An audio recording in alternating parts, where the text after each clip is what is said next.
I give them a very little shot. I said this at the beginning of the season, that if the Golden State Warriors are healthy, they are going to represent the Western Conference in the finals. And by what I've seen last night, Skip, they just have too much firepower. Houston is going to have to play 4 perfect games, and that might not be enough. You see, the way this Houston Rockets team is constructed, Daryl Morey, the general manager, put this team together to beat Golden State. Golden State put their team together to beat everybody. Skip, you look at this game last night. Anthony Davis goes for 34 and 19. True Holiday has a 27-point triple-double. And at one point, they're down by 26. Game 2, they lose. They have Holiday goes off, Anthony Davis goes off, Mirotic goes, and it's still not enough. You got to play perfect. Chris Paul is going to have to play like he played last night, and James Harden can't be sick. He can't. Because where are you going to go? They need James Harden to be MVP every night like he was in the regular season. I believe he's going to win the MVP because they've already voted. They should wait till after the playoff. But we'll talk about that another day, Joy. We could wait until after the playoffs. Wait until after the finals, and we'll see. I don't want to talk about it. I don't want to talk about that right now. I hate that I brought it up. Because you looking for an opening. I had a big opening. I closed it down. Yeah. Chris Paul's going to have to play like he played last night. You look at the game, I'm watching the game, and Klay Thompson is going bonkers. Before everybody in Oracle can sit down, Klay Thompson has 19. And then you look up, he finishes with 22, 23, and then Steph Curry goes bonkers. KD is methodically going along, just Draymond almost has a triple-double, 19, 14, and 9. Look, it'd be great. And they think they can just put up 53s and have 20 of them go in, they're going to win. And if that happens, Skip, if they put up 53s and 20 of them go in, they could possibly beat the Warriors. But right now, ask me to bet any amount of money that meant something to me. Well, if I'm betting my money, it means something to me, Joy. I wouldn't put one nickel on the Rockets to beat the Warriors. So would you give the Rockets 2 games?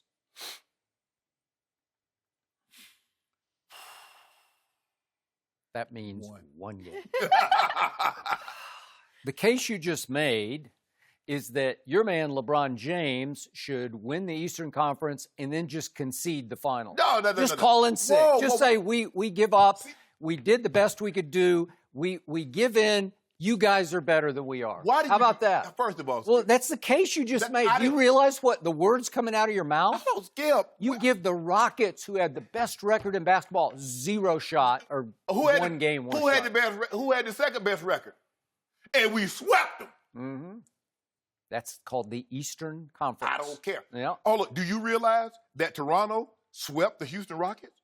But that ain't none of my business. I told you, Toronto's built just for the regular season, right? And LeBron is built for any season. I don't think he's built for the final season. Yes, he is. Yeah, because he is in grave danger of falling to 3 and 6 in the NBA Finals. You can see it coming. Or 4 and 5. You talk about, which side of mouth are you talking out of? First of all, we're not talking about LeBron. We're talking about the Warriors in Houston. I just want to remind you the case that you're making so that as we go forward, you don't try to water down your case because you just made a case that this team is unbeatable. Remind me when we get to the LeBron topic. But right now, let's stick with this topic. Yes. Okay, stick with this topic. So I am with you and then some on this topic because I want everybody to realize just how fortunate the Houston Rockets were against the Utah Jazz because I know you're not a big Ricky Rubio fan, but he made this team go. He was their quarterback, and he worked most effectively with that giant guy in the middle. He could feed off Rudy Gobert, the stifled tower. They had a thing going the way Russell Westbrook has it going with Steven Adams inside. Yeah, Rubio is a better pick-and-roll player than Donovan Mitchell. Yeah, and he is a true point. Yeah. He can distribute the basketball, and he's wily, and he's savvy, and he's been around, and he's a veteran. And all of a sudden, he's gone for the whole Rockets season. Obviously, he was gone in the last game against the Thunder at Utah. And it changes everything about how they play basketball because you take the kid Donovan Mitchell, who is the ultimate 2 guard, and you make him play the 1. You make him bring the ball up and try to play point. And then you have a backup point guard named Dante Exum who's got a lot of talent. And he pulls his hamstring in the last game. And all of a sudden, he's gone. So last night, I'm thinking, here come those Jazz, because Donovan Mitchell, we're going to talk about him a little later in the show, is just willing his team back into the game with 22 points in the third quarter, just the way he did 22 points in the third quarter against Russell Westbrook in that closeout game. And help me out, Shannon, what happened? Just when I thought the Jazz had them right where they wanted them, with 7:12 left in the game last night, Donovan Mitchell bangs knees with James Harden, and he's gone for the rest of the game. And I just sank in my chair. I've watched this whole series and this whole game to this point, and it was just starting to get interesting, and he's gone for the rest of the game. And, of course, the threes just rain from the rafters like confetti for the Houston Rockets because the pressure is basically off. And I swear, Chris Paul's State Farm agent made a three last night. Didn't he make one? Let me finish. I can't even get through my. Do I have to reclaim my time? No, I think so. You wasted time talking about LeBron and how you gonna win the finals. I didn't waste any time. So I'm happy for Chris Paul because nobody had taken longer to get to a conference final than this guy had. It took 86 playoff games and 13 seasons for Chris Paul to get to the conference, just the one conference finals, not the NBA finals, the conference. And I give it up to him. He scored 20 points in the fourth quarter. For him, that was a signature run. Yes. But it was done while Donovan Mitchell, mostly, he managed to play 3 minutes of the fourth quarter. Mostly, he was not on the floor. So, am I impressed with what I saw last night? I'm not. So, it brings us back to Golden State. Houston has one advantage over Golden State and only one advantage, and you know what that is? It's home court advantage. Guess what? I'm going to predict right out of the box that the home court advantage will be gone next Monday night. I say in one night, Golden State will go in there and do what Golden State often does to just about everybody they play. They will just seize home court advantage by the throat and rip it away and basically take it back home to Golden State, because I think they're going to win game one. I'm with you. I'll give them one game, the Rockets in this. I'll say Golden State in 5. But you understand, the Rockets are not going to be able to sneak up on Golden State. They have been talking all year. They know they're coming. Yeah, that new owner, Fertitta, he's been talking all year. We're going to shock the world. Okay, well, here you go. You got your shot now. And Daryl Morey is a big talker, and he even said right after the finals last year, Golden State is not unbeatable. We will figure out. We've got some tricks up our sleeves. And he had a bunch of tricks. He went and got CP3. Right. And he got Mbah Moute. And he got PJ Tucker. And he got, for what it's worth, Gerald Green. But he comes in and makes big shots. Yeah. Signed Joe Johnson. Okay, so you made yourself considerably better, but not good enough, because in the end, Steph Curry, we both said, if Steph can't come back, well, then maybe it's going to be interesting. Yes. So we just saw Steph Curry play 4 games against the Pelicans. He got into 4 games. Mm-hmm. He averaged 25 points a game on 44% three-point shooting. Does that work for you?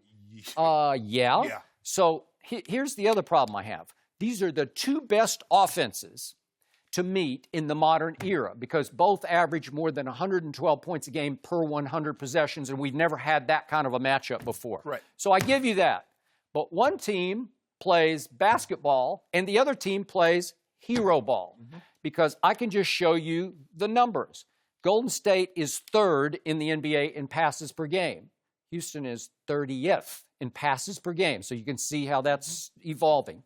So the Warriors are 20th in let me get this right. In passes, I can't read my writing here. Isolations, I know what it is. Yeah. In isolations per game. They're 20th in isolations, but the Rockets are 1st in the whole NBA in isolations. With James Harden and CP3, what? Of course. Well, that's just terrible. Yeah. And then in off-ball screens, which the Warriors just live on, they're 1st in the league. Yes. So off the ball for Steph, it's going to be screen. And Clay. Yeah, and Clay. And the Rockets are 30th in off-ball screens. So one team is playing hero ball because it's all isolated. Yeah. It's your turn, my turn. And the other team is moving the ball the best in the league. Yes. Who's going to win that matchup in the long term? Ball A. You can't outrun that ball. Because they pass it around. And the thing is, Skip, is that when you look at it, they have their 3rd best player on the Warriors. Once went and got 37 points in a quarter. Yep. He once scored 60 points in 29 minutes. So they got 3 guys in the blink of an eye that can give you 40 in a given night. See, the concern that I have, let's just say for the sake of argument, Skip, James Harden plays at his MVP level. Chris Paul is Chris Paul. Eric Gordon is struggling. He's struggling, Skip. He's shooting 31% from the three. That's not good enough. You're going to have your two superstars be superstars, and you're going to have to get that third guy because this is what we know. KD is going to give you 25 to 30 a night. Steph is going to give you 25 to 30 a night. Clay is going to be somewhere around 19 to 22 a night. Okay, who's your third guy to match up with him? And then what do you do with Draymond? See, the Golden State Warriors have something that no one else can do. They will take your strength and make it a weakness. Do you really want Capella chasing around Draymond Green outside? Because now you take away your strength, which is Capella guarding the rim. Because he did a great job of that during the series. He had averaging 3 or 4 blocks a night, Skip. But the Warriors, when they're healthy, they're tough to beat for the very reason that you said. They don't have ball-dominant players. They will give the ball up. They will. They average 30. They're averaging 30 assists a night in these playoffs against the Pelicans. How do you beat that? Thanks for watching. Subscribe here to get the latest from the show, and be sure to check out more of the best clips from Undisputed, or go watch a few segments from our other shows on FS1.